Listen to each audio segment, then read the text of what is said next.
The morning of my 70th birthday, my daughter handed me a paper plate. Not because we'd run out of the good ones. I could see the stack of ivory ceramic dishes arranged neatly on the buffet table, each one centered, precisely the way my son-in-law liked things. Centered with the kind of care that tells you someone has been thinking about appearances for a long time. She handed me a paper plate because, I understood only later, she had simply not thought of me as a guest. She had thought of me the way you think of a coat rack. Useful, stationary, easy to overlook. I took the plate without comment. That's a habit I've carried for years. The silent acceptance of small indignities, the quiet swallowing of things that should have been spit out long before they settled into the lining of my chest. I smiled at the server, a young man who clearly felt worse about the situation than my own daughter did, and moved toward the edge of the room where a small table had been set up near the window. My table, the one with 2 chairs, as if they expected me to bring a companion, which I hadn't, and the handwritten card that said Eleanor in my daughter's looped cursive. Sweet in isolation. Less sweet when I looked across the room at the main banquet table, where my daughter, my son-in-law, their business partners, their couple friends from the country club, and my son-in-law's mother were all seated on real chairs around real plates with cloth napkins folded into fans. I had turned 70 years old that morning. I had raised my daughter in a house I paid for alone after my husband passed. Worked 31 years as a bookkeeper so she could go to the kind of college that opens certain doors, and attended every event she ever deemed important enough to request my presence. I had done all of this quietly, without invoice, without expectation of repayment, in any form, except the simple human one, the one where people see you. I sat at my little table and watched the room fill with laughter that had nothing to do with me. The party had been my daughter's idea. She'd called 3 months earlier with the bright, efficient energy she uses when she wants something to feel like a gift but function as a project. "Mom, we're throwing you a proper party this time," she'd said. 70 is a milestone. I want it to be special. I had been genuinely moved. I'd told my neighbor about it. I'd bought a new dress, navy blue with small pearl buttons, the kind of dress that says, "I tried without begging for compliments." What I did not know then was that the party had been planned primarily around my son-in-law's schedule, my son-in-law's guest list, and a venue my son-in-law chose because it was near the marina where he kept a boat I had helped finance 3 summers ago. What I did not know was that the event would double as a soft launch for their financial planning business, that there would be printed materials on a table near the entrance about estate management and retirement portfolio consultations, and that several of the people in that room were potential clients, not guests who'd come to celebrate anyone's birthday. I found out about the business materials when my granddaughter whispered it to me from across the paper plate table. She was 16, sharp in the way teenagers are when adults underestimate them, and she'd arrived in a pale yellow dress looking genuinely happy to see me, which was more than I could say for most of the room. "Grandma," she said, leaning close. They put out brochures at the door. "Dad's firm." She said it with the careful neutrality of someone who loves both sides of a fence and hates the fence itself. I looked over at the display near the entrance and felt something shift inside me. Not dramatically, more like a floorboard settling after a long season of wait. The shift of something that has been telling you the truth for years finally being heard.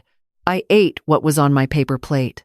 The food was good, catered, expensive. My son-in-law had never been a man who skimped on surfaces. The wine was excellent. The flowers were real.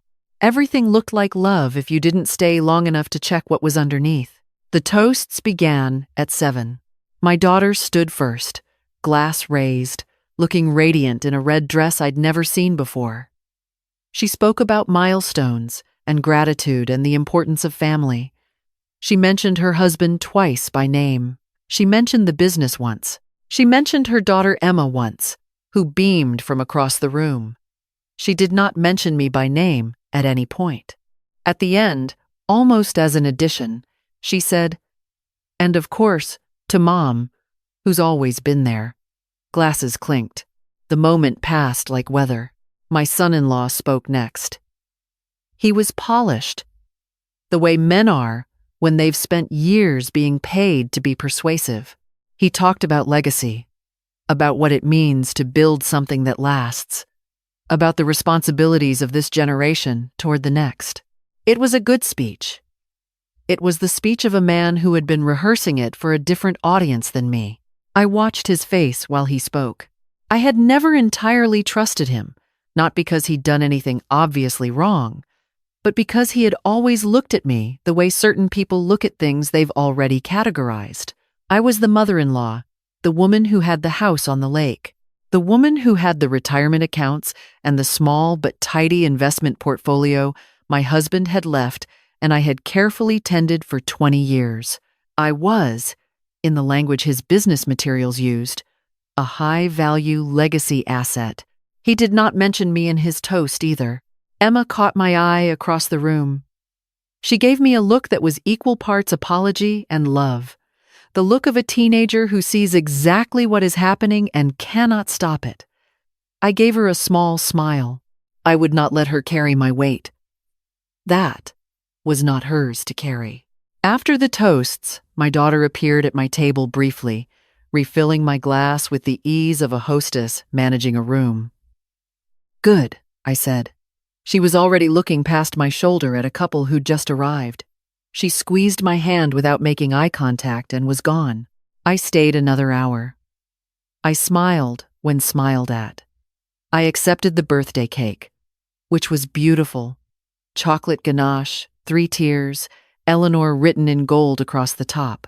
I made a wish when they asked me to, though I didn't close my eyes. I already knew what I wanted. I drove home alone. The night was clear and cold, the kind of autumn evening that smells of dry leaves and old wood. My car is 11 years old and sounds like it when the heater kicks on, but it always gets me home. I sat in the driveway for a moment after I parked, hands still on the wheel, looking at the dark windows of my house. 31 years, I thought. 31 years of waking up at 6 to pack lunches before school, of working through flu seasons because the accounts still needed reconciling, of sitting in hospital waiting rooms and courtrooms and car dealerships and school offices because someone needed me to be there. 31 years of being there. And on the one evening I had asked, without asking, simply by existing and turning 70, I had been given a paper plate and a table by the window. I went inside and put on tea. I did not cry. I had not cried over disappointment in several years, not because I was beyond it, but because I had learned that disappointment this deep requires something more considered than tears. It requires clarity, and clarity, in my experience, is better made in a quiet kitchen at 10 o'clock than in the parking lot of a catering hall. I sat at my kitchen table and let the facts arrange themselves the way I'd spent 31 years arranging numbers. Neatly, without sentiment, in the order they actually appeared. The lake house had been my husband's parents first, then ours, and now mine alone. Since his passing, my daughter and her husband had used it every summer. 2 weeks in July, sometimes 3. They brought friends. They brought clients, I suspected, though I was never told this directly. The property taxes had always been mine. The maintenance calls had always come to me. The last time I had been at the lake house myself was 4 years ago, for a weekend in May when the weather turned cold and I came home early. I was not invited when others were there. The key code had been changed once, without anyone mentioning it to me. I found out when I tried to visit on a Sunday in October and stood on the porch for 20 minutes before my son-in-law texted back, "Oh, right. Let me send you the new code." I thought about the power of attorney document I had signed 2 years ago at my son-in-law's suggestion, after a minor health scare that had turned out to be nothing. He'd recommended it with the calm authority of someone who had studied the topic. "Just a precaution, Eleanor," he'd said, "so someone can act for you if needed." My daughter had nodded beside him. I had signed. His name was on the document, I thought about my will, last updated 7 years ago, which divided everything between my daughter and, in her absence, her husband, written in better years, written by a woman who believed the love in that house was mutual and permanent. I sat with all of this for a long time. The tea went cold. I made more. Outside, the maple tree my husband planted, the year we moved in, swayed in the wind, patient and unhurried. I was not angry exactly. Anger at my age feels wasteful. What I felt was something older and quieter, a final, irreversible seeing, the kind that happens when you stop making excuses for the evidence in front of you. I made a list. Then I went to bed and slept better than I had in months. I called my lawyer the next morning.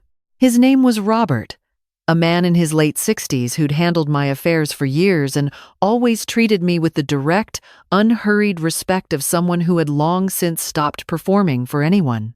I told him I needed to come in. He asked when. I said, today if possible. He said, 2 o'clock. I arrived early. His office smelled of old paper and wood polish, the honest smell of a place where real work happened. He rose when I came in, poured me coffee without being asked, and waited. I need to change my will, I said, and I need to revoke the power of attorney, and I'd like to discuss the lake house. He looked at me for a moment with the particular attention of someone deciding whether to ask a question or simply proceed. He chose to proceed. We spent 2.5 hours in that office. I removed my son-in-law from the power of attorney entirely and replaced him with a professional trustee I had researched the previous night. I changed my will so that the primary beneficiary was Emma, to be held in trust until she turned 25. I left my daughter a specific and modest sum, enough to make clear it was intentional, not an oversight, and enough to say what I no longer wished to say out loud. And the lake house? I said at last. What about it? Robert asked. I'd like to list it. He nodded. There was no judgment in his expression, only careful attention. Do you want to notify your daughter before it goes on the market? No, I said. The listing will notify her. He accepted this. Women my age, arriving with quiet voices and clear eyes, putting down weights that had been attached to them so long nobody remembered they were there. The papers took several days to complete. I signed each one with a steadiness that surprised me. Not confidence, exactly. Just the calm of having already decided. Emma called on a Thursday. She'd heard something from her parents, clearly, because her voice carried that careful uncertainty of someone walking toward a conversation they weren't sure how to have. Grandma, are you okay? I'm fine, sweetheart, I said. How are you? She was quiet for a moment. Then, because she has always been honest in the way teenagers are before the world teaches them not to be, she said, Mom and Dad are upset. I heard them talking. Something about the house? There will be some changes. Yes, I said. I kept my voice even. None of it is your concern. But are you? She stopped. She started again. I just want to make sure nobody did something to hurt you. I closed my eyes briefly. This child, this 16-year-old girl who had more instinct for decency than half the adults in her life. Nobody did one thing, I said. It was many small things, for many years. And I finally paid attention. She didn't say anything for a moment. Then, quietly, I'm sorry about the party. The paper plate thing. I told Mom afterward it wasn't right. You told her? She got quiet. She said it wasn't intentional. I know, I said. Most of it never is. We stayed on the phone a little longer, talking about her school. A history project she was working on. A book I'd recommended that she'd finally started. When she hung up, she said, I love you, Grandma. Don't let them make you feel small. She said it quickly, like she'd been holding it and needed to set it down somewhere safe. The realtor listed the lake house on a Friday afternoon. By Saturday morning, my daughter had called 4 times. I let the first 3 go. The fourth, I answered, because I had said what I needed to say to myself, and now there was nothing left to protect by waiting. Her voice was not the voice of the composed woman in the red dress. It was higher, tighter, stripped of the social polish she'd spent years applying. Mom, what is happening? The house is listed. Our things are in there. We have the summer already planned, she said, as though a summer already planned was the relevant issue. I know, I said calmly. You can't just list it without telling us. We use that house.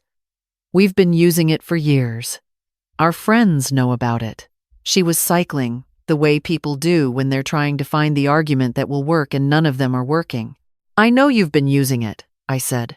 That's why I've been paying $12,000 a year in property taxes on a home I haven't stayed in since the year your father's sister came to visit. The line was quiet. Your husband's name is on my power of attorney, I continued. That's been corrected. My will has also been updated. These are my decisions to make, and I've made them. I heard her breath. Then, what do you mean your will has been updated? I mean, it reflects my current wishes rather than wishes I held 7 years ago. Another silence, longer. When she spoke again, the composure had cracked the rest of the way, and what came through was not the efficient woman I'd watched manage rooms and guest lists. It was something younger, more frightened. Mom, why are you doing this? Because I turned 70 last week, I said. And because I have been receiving that table in one form or another for a long time. She didn't respond immediately. I waited. A cardinal landed on the feeder outside my kitchen window and sat there a moment, intensely red against the gray morning, and then was gone. That wasn't intentional, she said at last. I was managing so many things that night, the catering, the seating, the brochures. I said. She stopped. I know about the brochures, I said gently. I understand the event served multiple purposes. I simply was not one of them. Mom, her voice broke on the syllable. Just that one syllable, and something cracked in it that I hadn't heard in years. Not the daughter managing the inheritance, the daughter who used to bring me drawings she made at school. I'm not punishing you, I said. I want you to understand that. What I'm doing is protecting what's left of my own life. I should have started protecting it much earlier. She cried then. Not the performative crying of someone trying to get something, but the clumsy, uncomfortable crying of a person who has just understood something they cannot undo. I let her. I didn't rush to comfort her the way I might have years ago. The reflexive maternal reaching that I had spent decades confusing with love, when sometimes it was just the suppression of my own feelings to manage hers. I sat quietly and let her arrive at the other side of it herself. When she found her voice again, it was smaller, stripped of strategy. Did I become someone like that? She asked. Like she couldn't quite believe it of herself. The way good people ask when they've finally turned the mirror at the right angle. You became someone who stopped seeing me, I said. I think it happened gradually. I think you were busy and I was always there, and things that are always there become invisible. She was quiet for a long time after that. Then, what can I do? It was such a simple question, the simplest possible question, and it had been so long since anyone in her household had thought to ask it. I thought, before I answered. I thought of 31 years of being there, of checks written and favors extended, and presents offered without condition. I thought of a paper plate. I thought of a toast that ended in, and of course, to Mom. You can start by seeing me, I said, not as an asset, not as a resource, as your mother, a woman who is still here, still whole, still deserving of a real plate at her own birthday dinner. She made a sound that was half laugh, half sob. The real plate. She repeated it softly. I know. The lake house sold in 11 days. The market was good. The location better. I received a fair price that I placed directly into Emma's trust, which Robert had structured carefully and which my son-in-law would have no access to, regardless of what he ever became to this family. My son-in-law called once, not to apologize, not then, to explain. He used the word oversight 3 times in the first 2 minutes, and I recognized that word from years of working with people who use it instead of mistake. I let him finish. Then I told him that the changes I'd made were permanent, that I wished his business well, and that if he wanted a different kind of relationship with me, it would need to be built differently than the last one had been. He was silent for a moment. Then he said, "I understand, Eleanor." He didn't call again. That was its own kind of answer. My daughter came to the house on a Sunday, 3 weeks after the birthday party. She stood on my porch in a coat I hadn't seen before, without her husband, without an agenda. She had called first, which she hadn't always remembered to do. When I opened the door, she looked at me the way she used to look at me when she was small and had done something she was ashamed of and needed to say so. I made coffee. We sat at my kitchen table, the same table where I'd sat the night of the party and let the facts arrange themselves. The same chairs, the same window, different air. She said, "I've been thinking about the toasts. I didn't mention you by name, and I've been trying to understand why. And I think the honest answer is that I thought of you as just there. Like the house, or the furniture. I didn't think of you as a guest I needed to honor." She paused. That's a terrible thing to realize about myself. I let that sit between us without filling it too quickly. "It happened slowly," I said. "You didn't become thoughtless overnight. Neither did I become invisible overnight. Both things crept in." She nodded. "The power of attorney," she said. I didn't push back when he suggested it. I should have. That was your document and your decision. And I let him put his name on it without really asking whether you were comfortable. "I know," I said. "And the house." She looked down at her hands. "We treated it like it was ours. We stopped asking. We changed the code without telling you." She shook her head slowly. "God, I watched my daughter for a long time. The woman in front of me looked tired in a real way. Not the managed exhaustion of a busy person, but the exhaustion of someone who has been examining herself honestly for the first time in years. That kind of tired is productive. That kind of tired means something is shifting. I'm not asking you to undo anything," she said. "The house, the will, any of it. I'm just asking if we can start over. Not go back. Start over." I thought of Emma. I thought of the little girl my daughter had once been, the one whose drawings still sat in a box in my closet. I thought of my husband telling me, years ago, that the best thing you can do for the people you love is tell them the truth early enough that they can do something with it. I told her too late. But perhaps not too late entirely. "We can start over," I said. "But it will look different than before. I won't be what I was. I won't cover what should be covered by 2 adults with income and a plan. I won't make myself small to keep the peace. I am 69 years old. 70, she said, with a sudden small smile. 70, I said, and I have earned the right to take up space in my own life. She reached across the table and put her hand over mine. Her grip was firm, not the perfunctory squeeze she'd given me at the party, one eye already across the room. This was different. This was hold. "I know," she said. "I'm sorry it took me this long to remember that." We sat there a while, in the kind of quiet that has warmth in it, the quiet of 2 people who have been honest with each other and are resting in what that costs. Outside, the maple tree my husband planted moved slowly in the November wind. The leaves were mostly gone now, but the branches were steady, shaped by decades of weight and weather into something that bent, but did not break. Emma came by the following Saturday morning, unannounced, which I didn't mind from her. She was carrying a paper bag and a look of deliberate cheerfulness. She had brought actual birthday cake, she explained. The good kind from the bakery on Clement Street, the one with the cardamom frosting I'd mentioned once, and she'd apparently remembered. I carried the plates in from the cabinet. Real ones. She grinned when she saw that. "Good choice, Grandma," she said.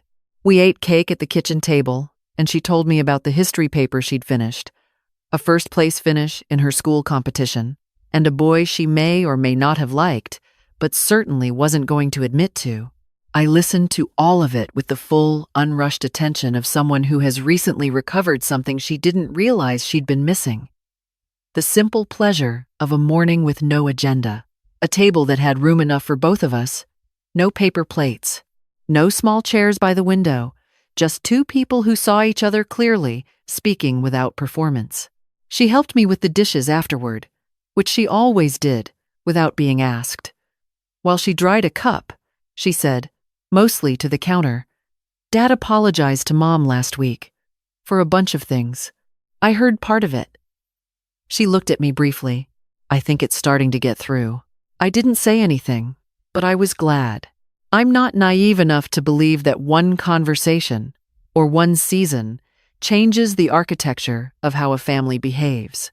These things are built over decades and they take at least as long to rebuild, if they're rebuilt at all. What I know is that something shifted in October of my 70th year, quietly and without ceremony, the way important things usually shift. I stopped lending myself out indefinitely. I stopped treating my own comfort as the thing to sacrifice when space grew short. I stopped arriving at my own life as a guest. My daughter called me on a Tuesday just to ask how I was feeling, not to request anything, not to update me on something that required my signature, just to ask how I was feeling. I told her honestly. I told her I'd had a good week, that the maple tree needed trimming before winter, that I'd started taking morning walks again and was sleeping better than I had in years. She listened. She asked about the walks. She asked whether I needed help with the tree.